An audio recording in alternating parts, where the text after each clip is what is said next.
Sampurasun sadayana, kumaha, damang? Ciela, halo semuanya. Capek juga ya habis ngurus si Encun yang kesana sini lari-lari mulu. Iya, Encun itu kucing kesayangan aku. Jadi waktu itu aku sempet nemu nih, dia pas masih kecil ada di depan teras rumahku. Badannya kurus banget dan kaki belakangnya itu pincang. Seketika hati kecilku ini terketuk buat adopsi dia dan rawat dia sampai besar sebesar sekarang. Tidak ada rasa berat ataupun menyesal. Memang ya agak repot sih ngurusi Encun ini. Tapi ketika kamu udah cinta, apakah rasa repot itu bakal tetap ada? Bagi banyak orang memiliki peliharaan bukan sekedar untuk mainan atau cuman gemes-gemesan. Tapi memiliki peliharaan berarti memiliki seorang teman. Teman yang selalu setia menemani kita, selalu mendengarkan tanpa melawan. Dan ya kadang ya nasib kita gak jauh beda sama sales miskin satu ini. Udah tiap hari dipaksain jual properti sana sini, malah disikat sama teman sendiri. Udah gitu, tiap mau pulang, rumahnya dieein sama anjing-anjing yang ada di pet shop bawah kosannya. Namanya Minsang, tapi biar gampang kita panggil aja Yono. Yono ini dari dulu udah benci banget sama yang namanya hewan. Selain bau, bikin rusuh, ngerepotin, dan dia juga sering banget dieein dan dipipisin sama mereka. Tapi walau sebenci itu sama hewan, tiba-tiba hidup Yono berubah 180 derajat hanya dikarenakan seekor anjing yang datang ke kehidupannya. Anjing yang cantik dan juga membuat hatinya terpana. Penasaran sama filmnya? Jadi begini ceritanya.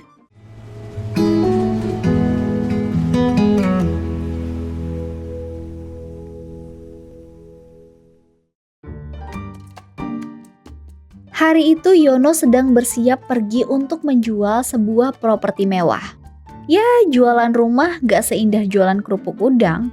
Kalau bisa kejual satu aja, Yono bisa ngehidupin dirinya sendiri sampai beberapa bulan. Tapi kalau nggak kejual-jual, ya udahlah, alamat minum air sama promah doang. Karena udah 6 bulan ini, sales penjualan Yono sampai minus. Dan bosnya udah ancang-ancang buat pecat dia. Bagaikan jatuh tertimpa tangga, pet shop yang ada di bawah kosannya pun gak bisa jaga anjing yang ada. Oleh karena itu, Yono pun protes kepada sang pemilik. Namanya Dr. Jung. Yono memprotes bahwa Jung kurang bisa merawat dan menjaga para anjingnya. Lihat aja tuh, gak cuman anjing, bahkan diri Jung pun kayak gak kerawat. Dengan segala alasan yang bisa ia buat, Jung menjelaskan ini semua karena dedikasinya yang begitu besar terhadap para hewan terlantar. Oleh karena itu, gak ada waktu buat jaga dan merawat dirinya sendiri. Karena gak mau debat banyak-banyak, dan harus segera pergi jual rumah demi makan bulan ini, Yono pun langsung pergi dari tempat itu. Di sisi lain, kita diperkenalkan dengan seseorang asisten kaya raya bernama Cho Min So. Tapi kita panggil aja dengan Bu Min. Min ini seorang arsitek yang karyanya udah gak bisa dianggap remeh lagi. Puluhan resort dan bangunan megah di Korea udah pernah ia garap sendirian. Namun, walaupun dirinya telah sukses dan bergelimpang harta, hari-hari Min begitu kosong sejak sang anak pergi. Mengikuti jejaknya menjadi arsitek ternama. Tinggal di rumah megah bukan menjadi parameter kebahagiaannya lagi. Jika di sana, hanya rasa sepi yang ada. Keesokan harinya, Yono yang lagi nongkrong di Warkop Soleh, tiba-tiba mendapatkan telepon dari bosnya. Ia bergegas langsung menuju kantor. Dan di sana, si bos menjelaskan bahwa Yono dipecat. Ini sudah lebih dari 6 bulan sejak penjualan terakhir Yono. Dan kini bosnya lebih ingin membangun sebuah resort yang digagas Sojin ketimbang menunggu penjualan properti dari Yono. Dengan segala alasan dan alibi, Yono memohon untuk kesempatan kedua. Jika itu harus menjadi asisten dan bahkan pembantu Sojin pun, Yono tidak masalah. Mendengar itu, bos Yono pun mengiyakan. Karena sepertinya Sojin butuh orang buat bikin kopi sehari-harinya. Saake malah jadi pembantu. Duh. Keesokan harinya, hati Yono yang sedang penuh emosi pun semakin meledak-ledak ketika melihat makanan anjing tergeletak di depan kosannya. Dengan emosi, ia menendang makanan itu dan menarik perhatian Jung pada saat itu. Jung datang memarahi Yono. Dia bilang, jika hewan juga makhluk hidup seperti mereka. Tidak mau mengawali hari-hari dengan lebih buruk, Yono pun bodoh amat dan segera masuk ke dalam mobilnya. Tapi mak jegaki, malah Yono ditabrak mobil dari belakang. Sang supir pun keluar dengan membawa anjing kesayangannya. Dengan panik, Jung segera masuk untuk melakukan perawatan segera.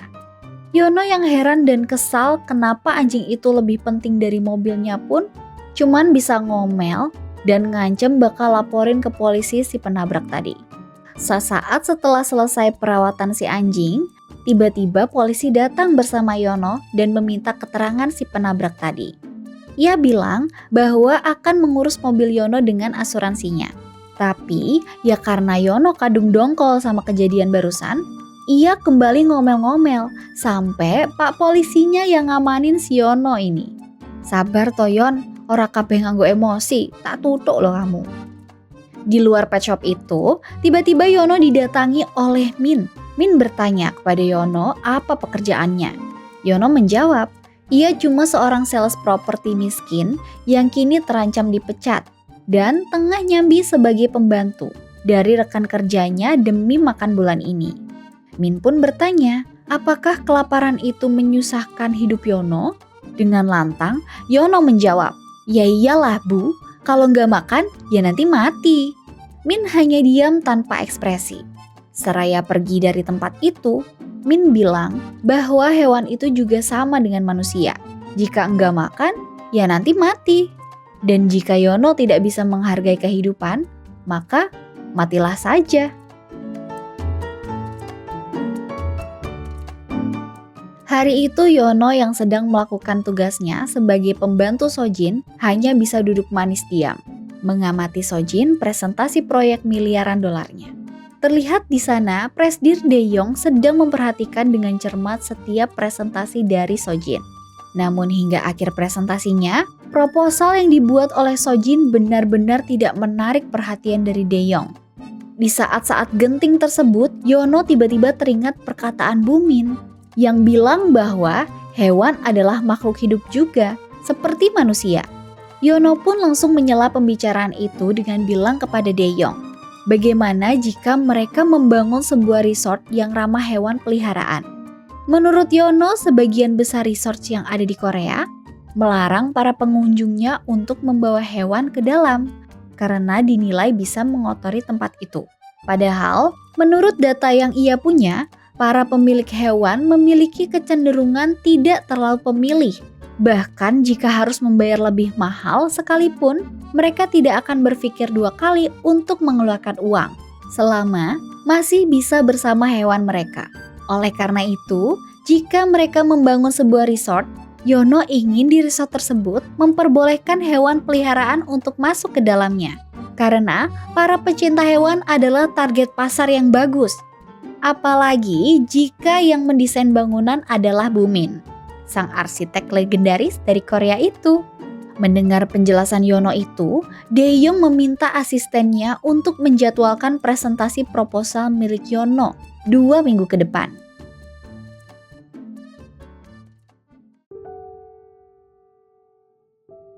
Hari itu, Jinwo, seorang kurir paket, tiba-tiba menemukan Bu Min terkapar sendirian di sebuah tangga jalan. Ia pun segera memanggil pertolongan untuk merawat Bu Min segera. Namun karena diburu-buru oleh customernya, Jinwo segera pergi dari tempat itu, meninggalkan anjing kesayangan Bu Min, Wanda, sendirian. Wanda pun hanya bisa berlari-lari, tanpa arah, tanpa tahu kemana majikannya, temannya, sahabatnya, bahkan keluarganya itu pergi sekarang. Kini ia hanya seorang anjing liar yang tersesat tanpa tahu arah jalan pulang.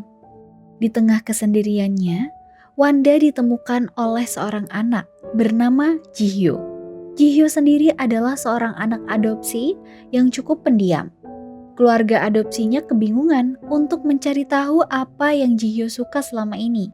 Tapi sepertinya berkat bertemu dengan Wanda, senyum Ji-hyo kini telah kembali merekah.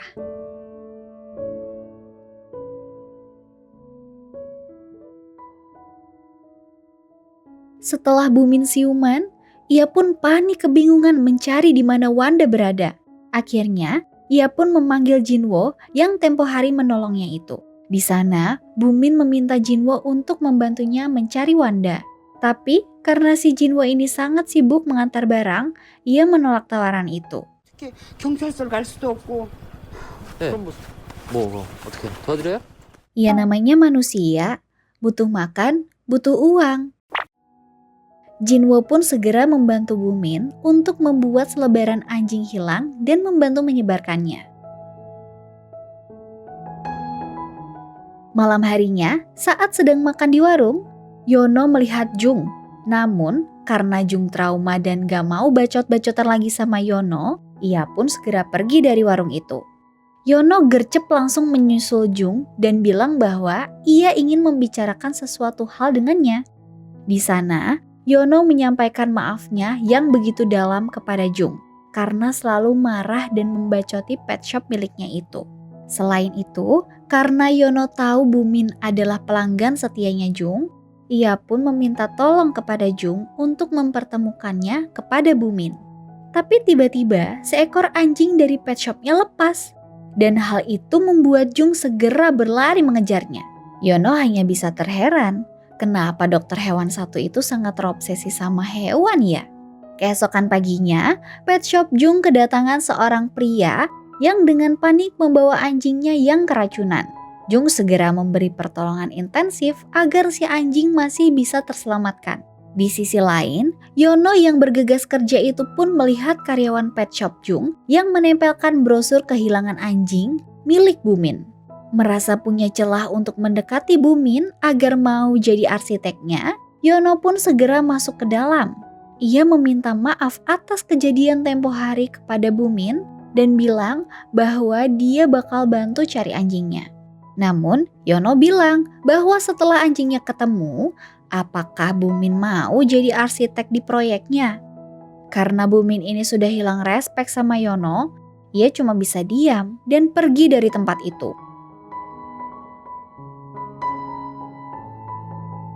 Di sisi lain, Wanda yang kini dipelihara oleh Ji-hyo terlihat tidak bisa diam dan terus menggonggong di dalam kamarnya. Sang ibu yang dikala itu ingin mengantar makanan ke kamar Ji-hyo pun mendengar bahwa Ji-hyo bilang mereka harus diam dan tenang jika tidak mau dipulangkan ke panti asuhan. Ibunya yang mendengar itu pun tertusuk hatinya. Melihat anak sekecil ini memiliki kisah masa lalu yang kelam. Ia mulai menghampiri Ji-hyo dan bilang bahwa dia tidak akan memulangkan siapapun di dalam keluarga ini. Karena sekarang, Ji-hyo tidak perlu takut untuk menjadi berisik. Ji-hyo tidak perlu takut untuk makan banyak. Dan juga, Ji-hyo tidak perlu takut lagi untuk dibuang dan ditinggalkan. Selamanya, ia dan suami akan mencintai Ji-hyo dengan sepenuh hati mereka. 돈가스 좋아하는구나. 네. 하나 더 줄까? 네.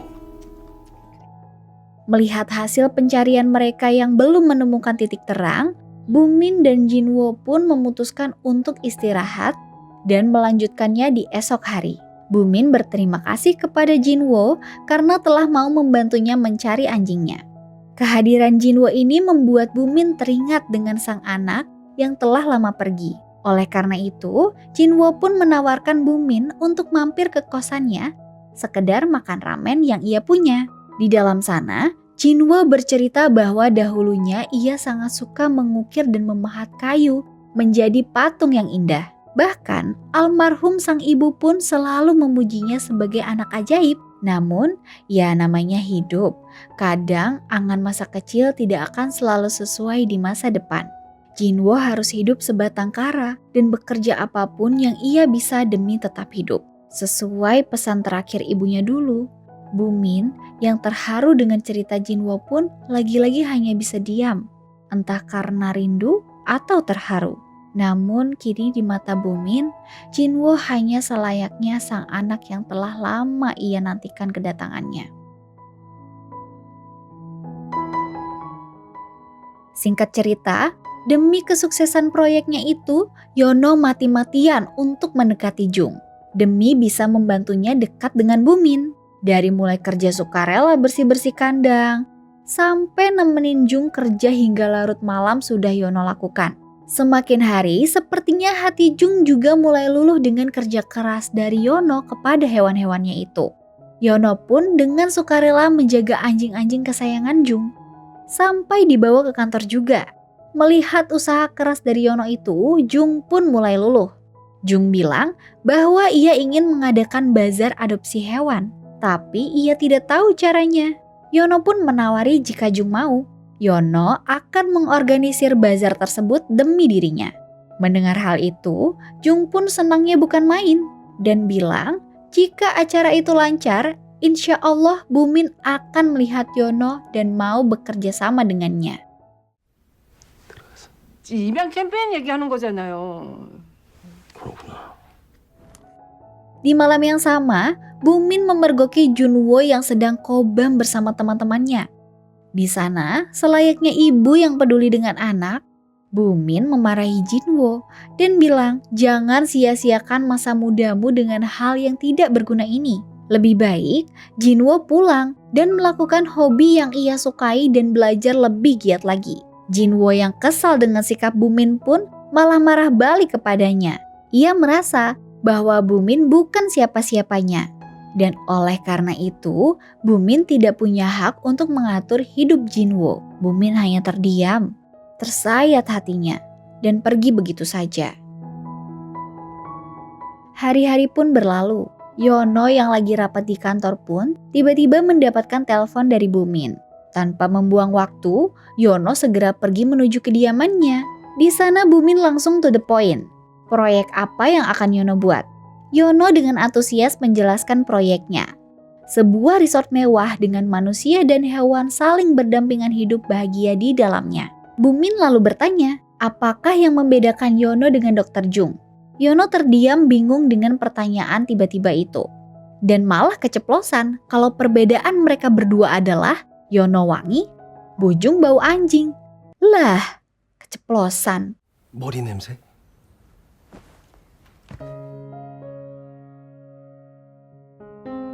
Kabar buruk pun datang dari keluarga Jihyo. Anjing yang Jihyo temukan tempo hari ternyata sedang dicari oleh pemiliknya. Sang ibu yang tidak mau anaknya bersedih itu pun menolak keras untuk mengembalikannya kepada sang pemilik. Tapi ayah Jihyo menjelaskan, mau bagaimanapun juga anjing itu tersesat. Kita hanya menemukannya dan menjadi rumah sementara, bukan selamanya. Jika si pemilik menemukannya dan memaksa anjing itu kembali, maka itu akan jadi luka yang paling dalam untuk hidup Jihyo ke depannya. Kehilangan memang bukan hal yang mudah. Kehilangan akan selalu menjadi bagian tersulit dari hidup setiap manusia. Setiap nyawa yang ada di bumi pasti akan mati suatu hari. Kesedihan dan merana adalah hal wajar yang akan setiap orang rasakan karena kehilangan. Hal itu mungkin yang menjadi beban pikiran Jung akhir-akhir ini. Yang ia ungkapkan di hadapan Yono sesaat setelah menyuntik mati anjing pasiennya karena tumor telah menjalar. Entah apa yang terjadi di kehidupan Yono, namun semua rangkaian dan kedekatannya dengan Jung perlahan membuatnya lebih menyayangi setiap hewan yang ia temui sekarang. Terlebih lagi, ketika mendengar cerita Jung tadi, hati Yono pun ikut tersayat. Yono bercerita bahwa alasannya benci dengan hewan adalah masa kecilnya dahulu. Dulu, Yono pernah memiliki seekor anjing lucu yang ia beli dari mamang-mamang saat pulang sekolah. Tumbuh bersama dari kecil hingga remaja. Sampai suatu hari, anjingnya itu hilang dan ditemukan mati karena racun. Hati Yono hancur saat itu juga, yang menjadikannya tidak pernah mau untuk jatuh cinta lagi untuk kedua kalinya. Namun, melihat kegigihan dan rasa cinta Jung terhadap hewan-hewan itu, ditambah perkataan Bumin tentang perbedaan dirinya dan Jung, sekarang Yono paham bahwa rasa cintalah yang membedakannya dengan Jung. Setelah pembicaraan malam itu, Yono pun menepati janjinya untuk membantu Jung mengadakan bazar adopsi. Mereka pun bahu-membahu untuk menyiapkan venue bazar tersebut. Di sisi lain, sang ayah yang baru saja pulang tiba-tiba mendengar obrolan dari sang istri dan Ji-hyo tentang si anjing yang ditemukannya itu memiliki keluarga dan harus kembali.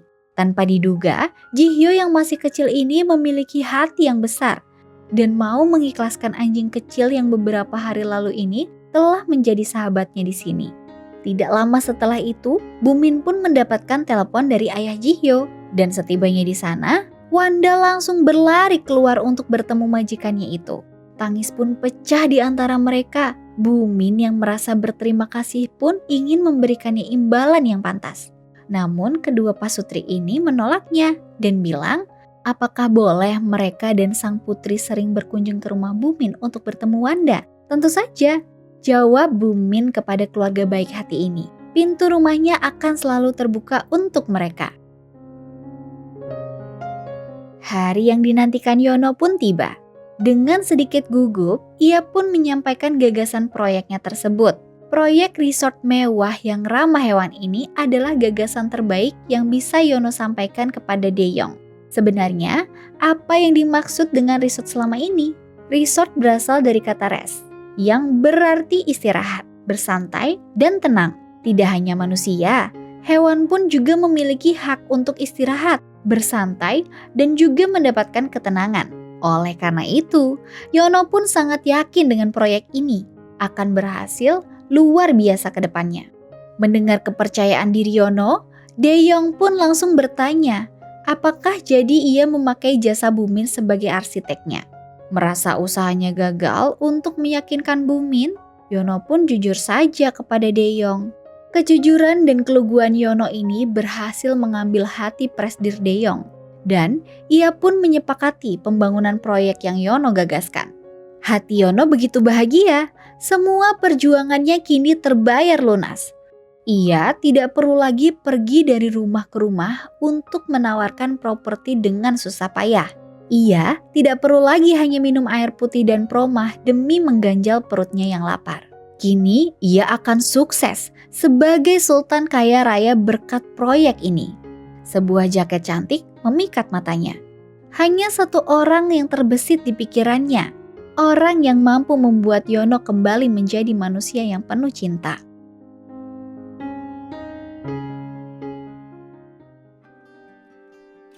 Malam harinya, Yono segera mendatangi Jung di pet shop miliknya. Tidak ada kata lain selain rasa terima kasih yang besar yang mampu Yono ucapkan kepada Jung. Bazar adopsi hewan pun dimulai. Hanya terlihat wajah-wajah bahagia di sana. Tidak lupa, keluarga Ji-hyo pun hadir di tempat itu. Di sana, Bumin menitipkan Wanda kepada Ji-hyo dan berpesan untuk merawatnya dengan sepenuh hati. Kebahagiaan terpancar dari wajah Ji-hyo, bahkan semua orang yang hadir di sana. Tak lama setelah itu, Jin-woo datang memberikan pahatan berbentuk anjing untuk Bumin sebagai permintaan maaf dan rasa terima kasih yang besar karena sudah menjadi orang yang selalu perhatian dan figur seorang ibu kepada Jin-woo. Senyum bahagia terpancar dari wajah Bumin, termasuk juga wajah seseorang yang selama ini membenci hewan peliharaan. Wajah seseorang yang tidak mau lagi jatuh cinta kedua kalinya. Terlihat sedang menggendong anjing kesayangan Dr. Jung di ujung taman. Perlahan, Jung menghampirinya. Tidak ada kata yang terucap dari Yono, melainkan kalimat terima kasih yang berulang-ulang kali ia sampaikan kepada Jung. Jika Yono tidak bertemu dengan Jung, mungkin kini ia masih harus kesana kemari menawarkan properti. Atau bahkan menjadi pengangguran miskin yang tidak memiliki hati. Rasa cinta Jung kepada para hewan itu membuat Yono sadar bahwa cinta adalah kunci dari semuanya. Agak sedikit nangis sih ketika adegan si anjing Wanda ini berlari-lari tanpa arah mencari tuan majikannya. Teringat si Encun dulu yang aku temuin sendirian. Namun setelah semua itu, ada kalimat menarik yang Lek Bagong titipkan kepada saya. Mana Lek? Sini kalimatnya sini. Kok gini ya? Ya udahlah ya. Bismillah. Rumah adalah tempat di mana kamu menetap, berpulang, dan merasa kehangatan. Jika rumahmu berpindah-pindah, maka saya pastikan bahwa itu adalah rumah keong. Alah, Lek Bagong, maksakeun ieu mah. Karep teuing lah. Ya udahlah ya. Walaupun garing, tapi terima kasih Lek Bagong udah sempetin waktunya buat nulis kalimat itu. Pasti berpikir keras nih. Oke, kayaknya kita udah sampai di penghujung video nih. Jadi, saya Pru mewakili Bang Gogon dan segenap tim Push Rank Epic Glory mengucapkan terima kasih. Like jika suka sama videonya, dislike yang buat mau aku santet. Jika harimu berat, jika harimu runyam, maka seduhlah secangkir kopi. Ambil korekmu dan sebatin aja dulu. Tapi jangan banyak-banyak loh ya, nanti kamu tak